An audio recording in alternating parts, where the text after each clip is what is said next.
Welcome to the third episode of the Advertising Archives. Adam and I are back to talk with you about one of the most successful ad campaigns ever. As always, we want to shout out the Breaking and Entering podcast hosted by Gino Schellenberger. Thank you for giving us a platform and a network of podcasters to work with. This episode's going to be a little bit different than our last two. We're doing Dove, the self-esteem project. So instead of really focusing on comparing it to like when we did Corona Extra and State Farm, we're not going to be comparing Dove to other soap brands. We're strictly just going to dive into what the self-esteem project was, who it impacted, how it impacted us after we did our research, because this was definitely one of the most successful ad campaigns ever. And because it was so successful, we want to just focus on it. We're not really going to focus on their competitors, because it's just like, this one's really just too sweet to focus on the rest. Right? Too sweet. Too sweet. The Dove Self-Esteem Project was established in 2004 to help the next generation develop a positive relationship with the way they look, so they are not held back by appearance-related anxiety and can realize their full potential. This is a little different of an episode than our last two. They weren't really talking about the product itself, but they kind of let just like an insight about women lead their campaign. Kind of made it a feel-good campaign, which is always my favorite, and that's kind of why I wanted to go down this route instead of like how we were in the last two episodes with Corona and State Farm. So this one's just going to be a little bit of a different episode. So we're going to go over the 5 talking points that we want to do. So first off, we can jump in, we always do, with consumer brand engagement, and we can kind of talk about touch points. Dove was deeply rooted in digital activation at a time before digital marketing was commonplace. Well, I think too, like what was cool about it is with the whole idea behind the self-esteem project, trying to get rid of this anxiety for the way you look, hopefully leading to more self-esteem, is how are we gonna make this not just heard but like felt by the audience. And I think obviously, I mean, in 2004 it wasn't as realized. Now everything is digital, everything is visual. And now everyone's like, if you don't do something visually, then you're really missing out. But in 2004, they were one of the first people to go on YouTube. Their Real Beauty Sketches video was like one of the most watched videos of all time. It was like their Evolution that came out with in 2006. It says Evolution video was one of the earliest viral brand videos on YouTube. So I feel like in 2004, they kind of was like, okay, to really capture what we want to make the audience feel, we need to show real stories in real time. Viewers were also engaged through a web portal with forums, workshops, articles, and videos, and they ended up reaching like 85, 86? How many million? They reached like 83 million, but by like 2030, I think we read that they're going to be up to 250 million people reached. Just insane. Right. It's another thing that's kind of different about this campaign than others, where like with Dove, they've created this online community of like support and information. And something that I recently kind of looked into was that they embraced social media such as like Pinterest, which I was like, why Pinterest? With Instagram, you get on it kind of daily. And with Pinterest, it's more of like I have a home project. I want to start a DIY. I feel like it's niche. It definitely is. You're on there for, and I don't know, but I feel like you go on there for maybe like recipes sometimes. Yes, you're recipes. Probably on there for like, I feel like girls probably find like unique things to like shop with when they go on Pinterest, right? I don't know. So I thought that was kind of like out of the box, but not in a way that was like they didn't hit their target, because I also found that 77% of Pinterest users are women, and obviously they want to like target mothers of these young girls, as they're like, their demographic is what, like 8 to 16-year-olds? Yeah. For the self-esteem project, There were, I think the whole thing was like between the ages of like 9 to 16 or 11 to 15 or whatever is when girls start to go through puberty, or they're deep in the midst of puberty. And it's like, I don't think this is a word. They're in the depths. they're in the depths of change. Yeah. And they were like, we're going to focus on 11 to 15 because the self-esteem project is supposed to help young girls with that transition. But also I found that like the median age on Pinterest is 40 years old, which that's your mothers and teachers and I don't know, like youth group leaders. They did a brilliant job in integrating the campaign into like other platforms that where you wouldn't normally see it, but also is exactly where you go for resources, like free resources like that. So I thought that was pretty cool. And I like that you brought that up because that's what it shows when you truly know who your audience is. Right. Because I think what we learned from, even in the Corona one where they were like, Corona didn't partner with the UFC, even though Modelo did because it wouldn't make sense. There, you know how I think I've heard like that cliche, like no publicity is bad publicity. You know, isn't that the same? All press is good press. All press is good press. You know what I'm saying? I do, but like I feel like that's not true. Like we saw in Corona that that's not true. If that was true, they would have partnered with Modelo. And in this case, like, you know, Dove could have put a huge campaign or other campaigns on YouTube where they could have pushed on Instagram, but they're like, no, we know who our target audience is. No one uses Pinterest except for who we're trying to target. They do. That was a little bit about consumer brand engagement with the touch points. You know, since it came out in 2004, there's only so many touch points they could really do. I think what was really cool about the forums, the portals, and the workshops is the interactivity between Dove and their consumer, not just by using their product. Right. I think the whole connection that they have with their consumers with these workshops and forums, I think that was like a really interesting technique that they used.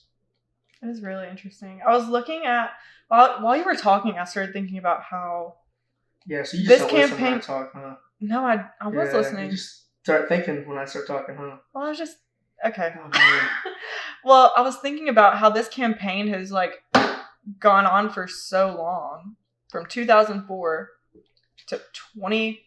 Well, I mean, they're aiming for 2030. You're going to be able to see whether or not these resources were used, if they worked. And so I remember reading a statistics. I was looking for it. It's like, that's 20 years of running the same campaign and never talking about your own product. Right? Yeah, I think they get exposure when they visit the website, obviously. That's when they can like read about your product, but But also that kind of feeds into like how much you love a brand for like brand love, period. Like, I'm going to use this because and just the same way as like Corona, I'm going to use this not because like I know that this is like great, but because I stand with like their values. I think I remember what you were talking about though. What they 1957. Okay, so Dove started its life in 1957 in the U.S. with the launch of the Beauty Bar. So maybe they were so established, they're so well known and so trusted in like their formula that they're like brands like this are able to kind of like use a platform to encourage and inspire people rather than. Well, what I think, I'm glad you brought that up, and I think maybe you should even keep what I'm about to say in here. When we did the State Farm one, I touched on Allstate. Are you in good hands, or whatever it is. And then I told you about that story that they had, like the actual background. Maybe what we should start doing when we start doing these archives is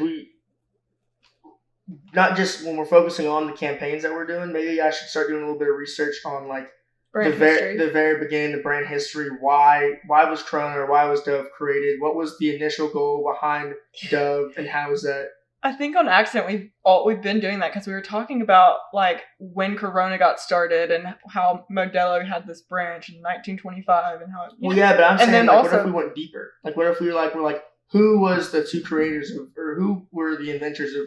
Well, obviously Corona came from Modelo. So who came from Modelo? Who was the idea behind Dove? Why did they create it?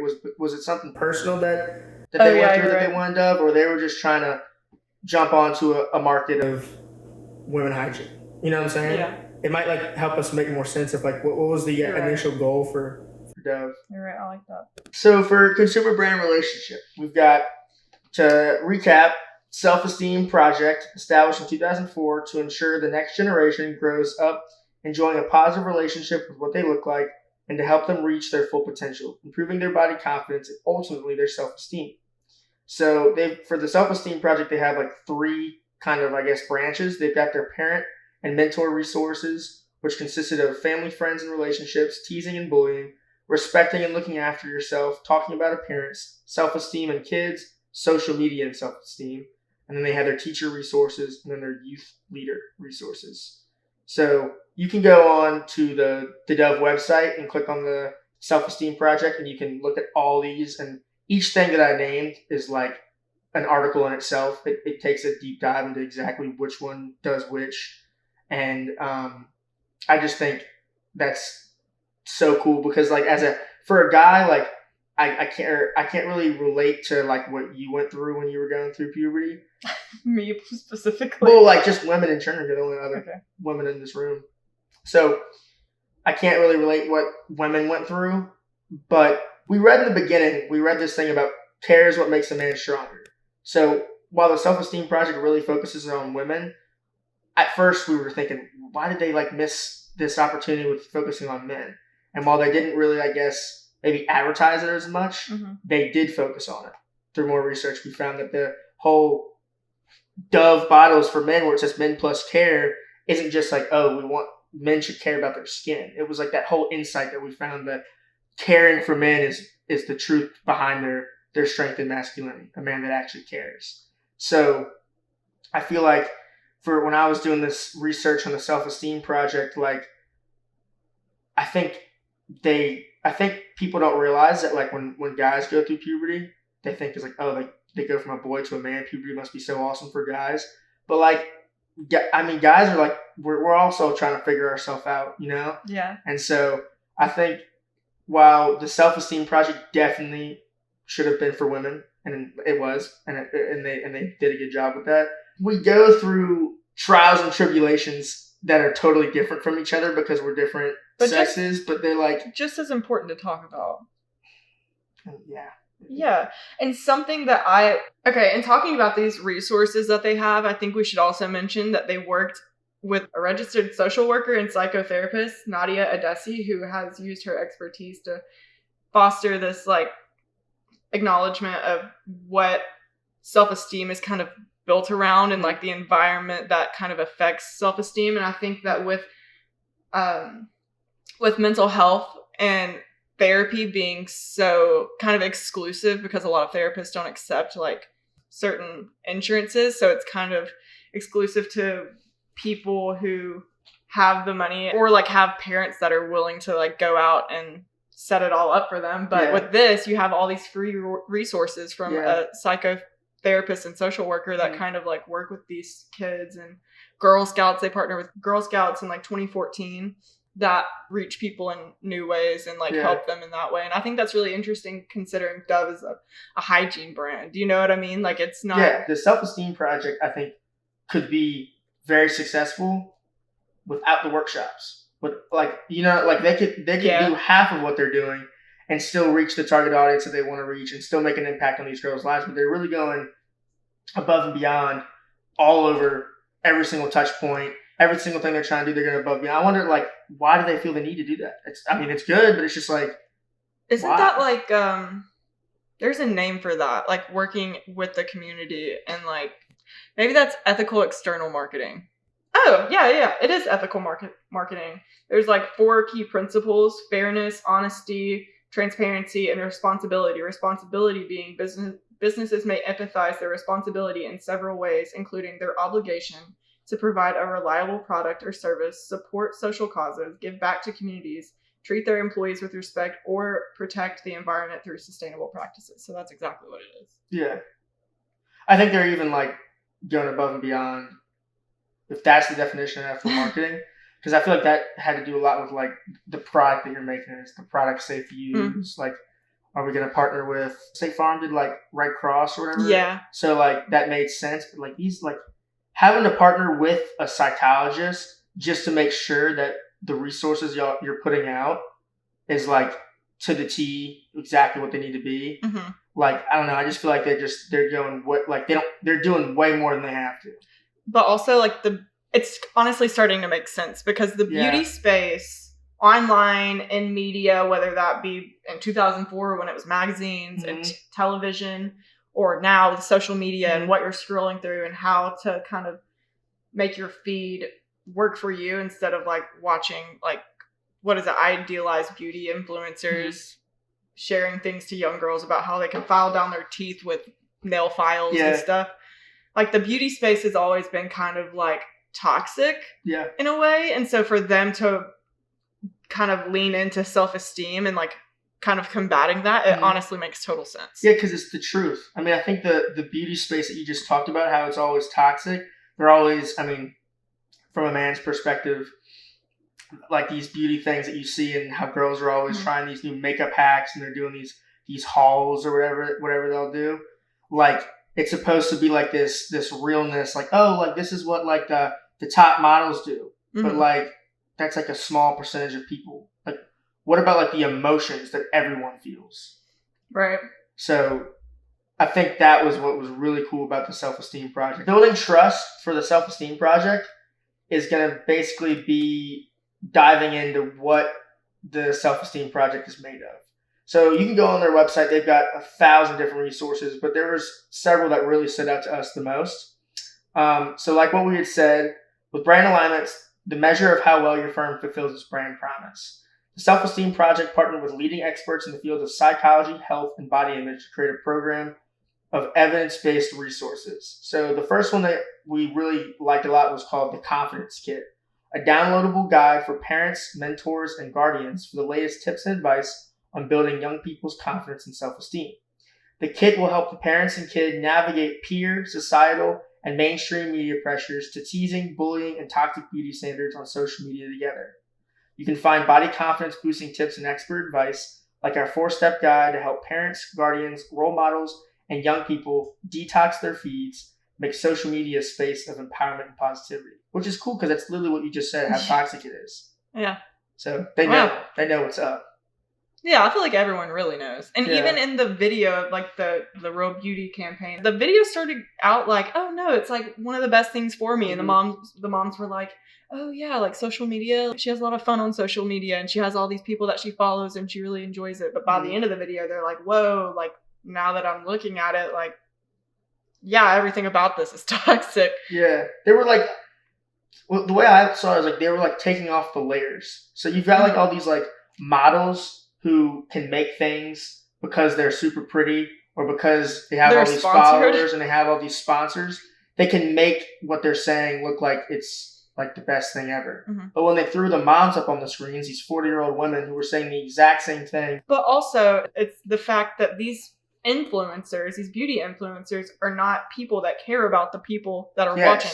They don't think that, oh, little Susie here is going to hear what I say at 12 years old and want to, I don't know, pin her ears back or like get this mask, this chemical peel and like get rid of her acne scars because she needs that. But like the moms speaking directly, the moms watching their daughters see themselves, like the person that they love the most, their biggest influence, tell them that they need to, like, you're not hungry, just drink more water. Like that kind of, I think, opened their eyes and kind of, like you said, peeled back the layers of like what this messaging really is. And like, you would never say that. Like on the screen, it was like, you would never say that to your daughter. I think that's to really understand where the Self-Esteem Project is coming from and what they're trying to build upon, that commercial really does it justice. Yeah, especially in this conversation. Yeah. So we've got the Self-Esteem at Home, which is a series of many lessons and confidence building activities to help young people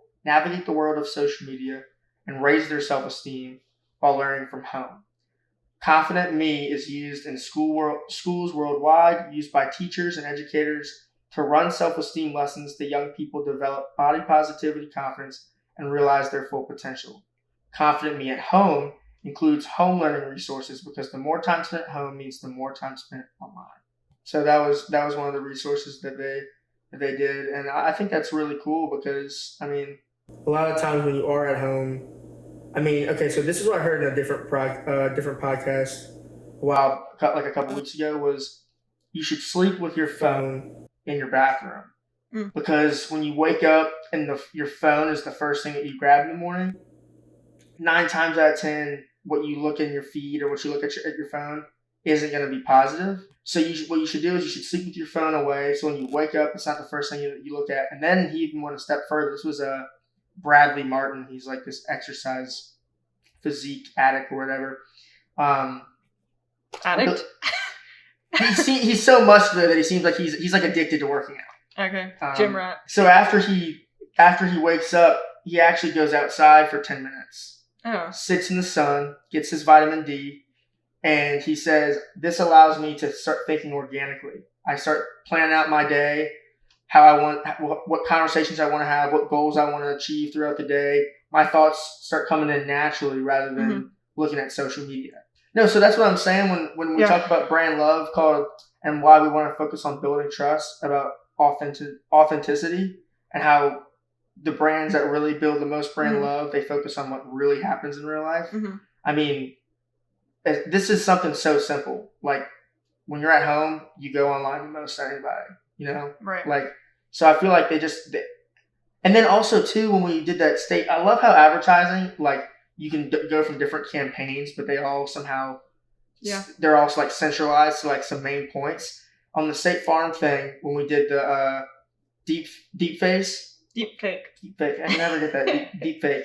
The guy said sometimes it's the most simple ideas that go the farthest. I mean, these insights that they're coming up with, sometimes they're so simple, but they really hit home the most because it's like, okay, this is something everybody can relate to. So yeah, that's true. That's why I like the resources of the confidence kit, self-esteem at home, and then they also have the Dove on Roblox. So it's called Super You Story. It's the first of its kind gaming experience to help make gaming a positive space for girls, created to challenge unrealistic beauty ideals and build self-esteem in young women. New Dove research, co-published with NGO Women in Games and the Center for Appearance Research, shows that gaming still reflects narrow, unrealistic beauty standards. So this centers around what they call the gaming experience is called the Academy, a school for kids with superpowers that is under siege by a group of rogue students spreading negativity. Mission is to help players find their unique superpower of flight, fire, water, speed, to dodge and destroy the poisonous negativity and help save the Academy from being destroyed. I thought that was really cool. I mean, I'm not like big into video games, but when I was younger, I was super into video games. And like I can speak from experience, like, you know what Fortnite is? When they would start putting like just like girl characters in the game. I mean, this is gonna sound messed up, but me and my friends were like, bro, why is there a girl character in the game? Really? Seriously, yeah. We'd be like this is like we're killing people. Why is there a girl character in the game? So by putting one girl character in a game means that much to a guy, then I can only really imagine when there is a game that is suited for girls, how like, I don't know, giddy that can make a girl. But when they're like, giddy. Well, like, I don't know, like I just feel like sometimes I think guys, like men, like my perspective is like, you get so used to seeing something that you're like, you become like, desensitized. Yes, that's the word. I think guys, we're playing video games. There's always guy characters. We get so desensitized to it. They throw in one girl and we're like, what is going on? But it's like, dude, there's like girls that actually play this game. Yeah. And they like, if there was a whole bunch of girls and there was one guy that we threw into it, we'd be like, oh my God, if I put in a guy character, you know? So I think it's really cool that the Dove on Roblox was a thing. That's an interesting perspective because I don't play games and I didn't realize that was like a thing. That, yeah. Like in any of the games I would play, there's a lot of games where they don't have like female characters in it, but like they did, like in Call of Duty, they would have like, sometimes they would do female characters and like me and my friends would be like, well, we know what we're not being. Why? Because we're 14-year-old kids and we just think we're talking guy talk. She won't run as fast. Yeah, like she won't. Yeah, like she won't know she's doing that. It's like a video. It's a video game. It's like you're the one controlling it. Who cares like what it looks like? So yeah, I think that was they really played on that part well. She's not gonna know she's doing in combat. Okay, but it's dumb. That's a dumb way to think. Another thing that Dove did was create trends, and that was kind of different from what we saw with State Farm and Corona. For them, they started using hashtags, which I guess kind of, to put it in like a modern day perspective, hashtags are kind of seen as like gross. Like, you know what I mean? Like, if I wanted to use a hashtag on a reel, I've recently gotten like really into making Instagram reels. I would do anything in my power to hide the hashtag to get further exposure, just because like if I'm reading a caption and someone's like hashtag so cute, like hashtag best friends for life, like I'll just be like, oh, all right. But back in the day when hashtags really were like Dove used hashtag stop the name calling, which was a campaign intended to put a stop to name calling, obviously, by educating the next generation on self-esteem and body confidence. And another one was My Beauty, My Say. The campaign featured stories of amazing women who stood up for their own beauty. This helped encourage women everywhere to stand up for their own beauty by sharing their story. And you can go on their website. They had like 9 different women. But we don't have to name all of them. We'll go through a couple. Heather heard her whole life she was too pretty to fight, which only made Heather more determined as a sportswoman. Rain grew up being commonly called mannish, plain, and ugly. Today, she is a model who challenges the industry's perceptions of what it means to be a woman. Marcia's intelligence has been questioned all her life because of her good looks. Today, she owns a law firm, reiterating that one shouldn't judge a book by its cover. And then there's just many more that they had. But I think that, again, with the whole self-esteem project, building off of authenticity, I mean, they really took real people that use Dove products, not just like how when Corona used partnerships with Jimmy Buffett and Kenny Chesney, which is a great way to like build brand loyalty because they have huge followings. Nobody knows who Heather is or Marcia or whatever, but when they put I think it was kind of going back to like when Corona Extra did the commercials where they didn't use actors because it allowed you to put yourself in their shoes. I think the self-esteem project for Dove really hit on that. I like how they used real people with real stories. Right. The other one that they did was beauty bias. Beauty bias doesn't matter your height, your weight, your hair, your age, how you look. All these things factor into how we perceive a person's beauty. But most importantly, these outside factors affect how we judge people on the inside too. And the effects go deeper than you might think. Dove teamed up with Broadly to create a series of films that delve into how people see beauty standards and the bias that affects every aspect of our lives, from our careers to our social lives. So with the My Beauty, My Say, Beauty Bias did a lot of these little like almost like mini backstories where they dove into real people's lives and talked about kind of their upbringing with whether. So Broadly was the one that created all these films, for the beauty bias, yeah. And that was something that really stuck out to me about Dove because like they filmed it in a way that was almost like a documentary. Yeah, I was literally gonna say that. It really was like a documentary. Little mini-series documentaries, you might say. Yeah, docuseries.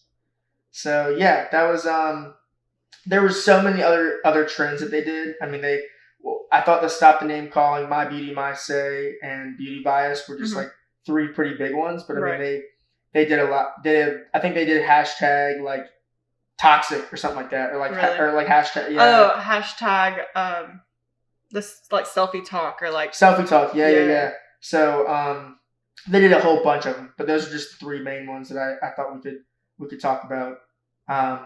So just to kind of like wrap up this episode, we talked about the successes. I think obviously one of the biggest successes was how they reached over 82 million young people, and by 2030 they should reach about 250 million. So that's a huge success right there. We initially, our missed opportunity, we said that they didn't expound upon the self-esteem project for men. But when they actually go on the website and you look at the men products, I mean, they have a bunch of those commercials that really talk about what it means to care as a man. And I think that, like, the self-esteem project was this episode. Yeah. And, like, a later episode, I would love to go back and talk about Dove men's care. Because that was, like, a really cool, like, insight that they found.